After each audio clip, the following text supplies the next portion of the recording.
Trabajemos la prueba de hipótesis chi cuadrado. Introducción. La prueba de hipótesis chi cuadrado sirve para probar si dos o más variables son dependientes o no. Por ejemplo, determinar si el uso de un nuevo fertilizante influye en el crecimiento de las plantas. Para probarlo, se hace crecer plantas con el nuevo fertilizante y otras plantas sin el nuevo fertilizante, que ese se conoce como grupo de control. Luego de un tiempo se observa el rendimiento de las plantas y así se determina si se cumple la hipótesis. Carl Pearson desarrolló el método estadístico denominado chi cuadrado, que se escribe con una x elevado al cuadrado, que es una prueba de independencia de dos variables. Este señor nació en Londres en 1857 y murió en 1936. Definamos el estadístico chi cuadrado.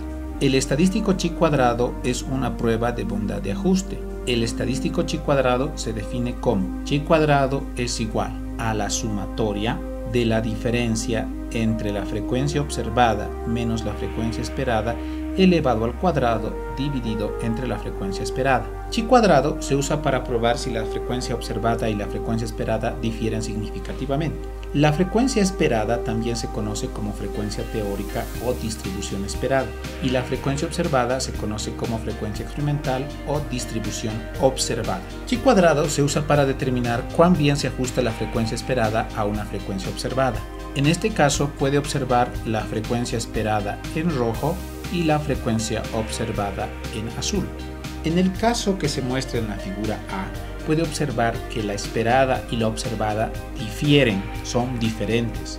Por lo tanto, chi cuadrado entregará un valor grande. En el caso de la gráfica B, se observa que tanto la frecuencia esperada y la observada son diferentes, pero no son demasiado diferentes. Lo mismo sucede en la figura C. Y en el caso del inciso D, prácticamente la frecuencia esperada y la frecuencia observada son iguales. Por lo tanto, el indicador chi cuadrado dará aproximadamente igual a 0. Veamos un ejemplo concreto. Le han pedido que piense en 100 números aleatorios entre 1 y 5, con los siguientes resultados. Pensó 21 veces en el 1, pensó 18 veces en el 2 y así sucesivamente. Eso se va a conocer como la frecuencia observada. En el mundo ideal, la probabilidad de conseguir 1, 2, 3, 4 o 5 debería ser la misma. Así que, idealmente, debería haber pensado 20 veces en 1, 20 veces en 2 y así sucesivamente. A esto se conoce como la frecuencia esperada. Si ejecutamos el cálculo de chi cuadrado, encontraremos lo siguiente. 21 tengo que restar a 20 y la diferencia se elevará al cuadrado y debe dividirse entre la frecuencia esperada. En el siguiente, 18 debe restarse con 20, elevar al cuadrado y dividirse entre 20. En el siguiente, 15 debe restarse a 20, elevar al cuadrado y dividir entre la frecuencia esperada, que en este caso es 20. En el siguiente, 25 debe restarse a 20, elevarse al cuadrado y dividir entre 20. En el último, 21 debe restarse a 20, elevar al cuadrado y dividir entre la frecuencia esperada en ese caso particular, que es 20. Desarrollando las divisiones y la suma, sale que el estadístico chi cuadrado es igual a 2.8. Ahora, ¿qué significa ese 2.8?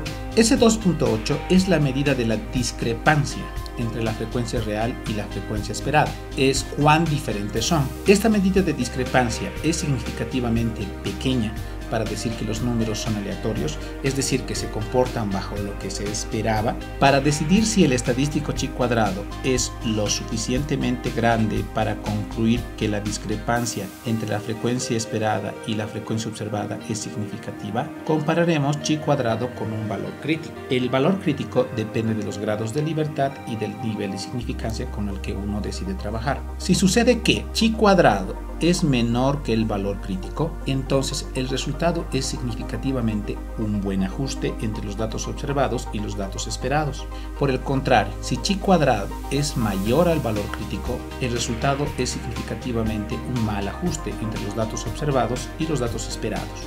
Pero, ¿qué es ese nivel de significancia que habíamos mencionado previamente? Denominado alfa. Es la probabilidad más grande de estar equivocado. Piense que la distribución teórica no es un buen ajuste de los datos observados cuando realmente lo es. Es decir, estoy afirmando una equivocación. Si cuando elige un nivel de significancia de 5%, existirá un 5% de probabilidad de que establezca que sus datos son significativos cuando en realidad no lo son. es decir, tengo un 5% de estar equivocado. Mientras más pequeña sea alfa, más exigente será el criterio para una discrepancia más significativa y por lo tanto estará más seguro de que su decisión es correcta. El nivel de significancia viene dado de una distribución chi cuadrado. Esta distribución se encuentra en tablas para determinar los valores críticos para varios grados de libertad y niveles de significancia. En este caso, los grados de libertad en celeste y los niveles de significancia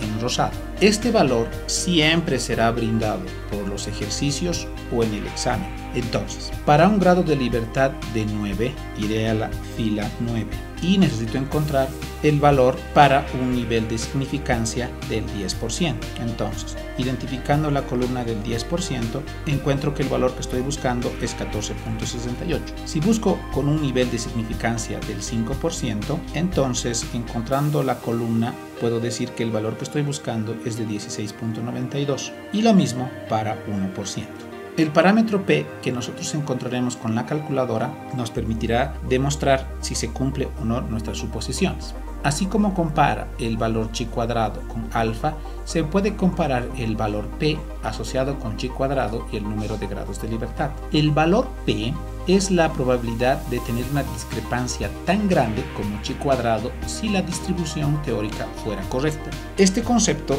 es un concepto abstracto y complejo.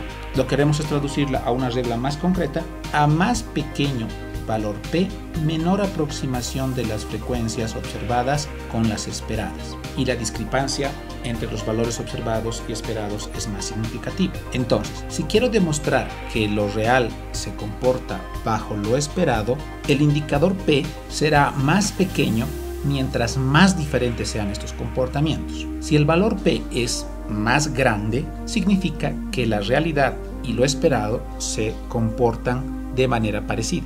Vamos a concluir esta primera parte resumiendo lo que hemos visto. Si el chi cuadrado calculado es menor que el valor crítico dado, el resultado no es significativo y la distribución teórica se ajusta bien a los datos. Si el valor calculado es mayor que el valor crítico, el resultado es significativo y la distribución teórica no se ajusta bien a los datos. Eso pensando en el valor crítico. Si pensamos en P, debe ser mayor que el nivel de significancia. Entonces el resultado no es significativo y la distribución teórica es un buen ajuste a la distribución observada. Por otro lado, si P es menor que el nivel de significancia, el resultado es significativo y la distribución teórica no es un buen ajuste a la distribución observada. Como puede observar, hay dos maneras de llegar a la conclusión de que si los datos se están ajustando bien o no se están ajustando bien, a través de chi cuadrado calculado o a través del P encontrado.